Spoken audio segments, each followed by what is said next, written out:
There you have it. And that's something too that people need to realize before we wrap up is there was a coin a few years ago. I think it was Salt, something like that. And a friend of mine was telling me about where it was like it allows you to start lending. That was the first time I heard about lending Bitcoin.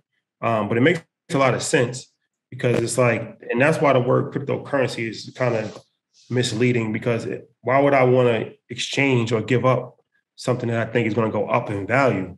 So unless it's a stable coin, I'm not going to use Bitcoin to go to the movies. It makes no sense. So it's like you have these Bitcoins, you don't necessarily want to sell it, but you still might need money to actually live. And especially if it goes up in value, you can realize also lending Bitcoin is something that I think just lending crypto in general is very interesting to me because you still keep it and then you can earn some interest on it.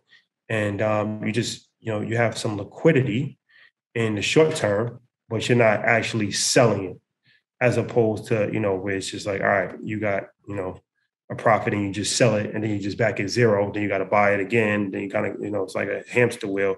You can keep your cryptocurrency and lend it out and create liquidity and still keep the ownership. So that's something that's interesting. Everybody needs liquidity, right? And so the payday lending industry is a $300 billion industry, y'all. And where do they locate most of the brick and mortar payday lenders? Black, Latino, and outside of military bases. That's where they are. Just look where they located. Look where they are. They're stealing money out of our community. That if we just took literally the money that's being literally taken out in the 14, 18, 22, 24%, people paying 500, 600% over the course of their life over the course of one loan. If we repurpose that just into a percentage of that into an ascending value asset class that you can create liquidity off of, just look how powerful that could be.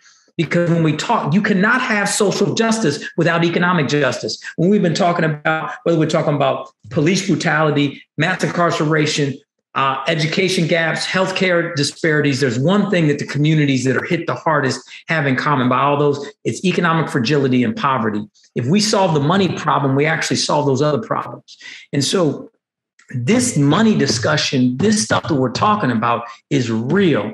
It's not just about get rich quick. This is about long-term financial foundational stuff that has been plaguing our community. And if we solve many of these foundational issues, we actually solve the other problems. 90% of the stuff that young brothers get locked up for is money related. Yeah. If we solve the money and opportunity problem for them, they're not doing that activity anymore. And that solves that problem. And so we got to think globally in terms of what we're trying to do and how we're doing it.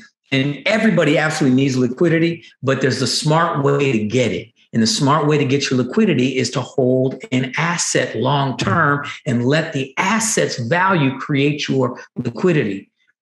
That's it. I mean, Ian just broke it down, 30 years. Hold your Bitcoin for 30 years and see what happens to your family's wealth.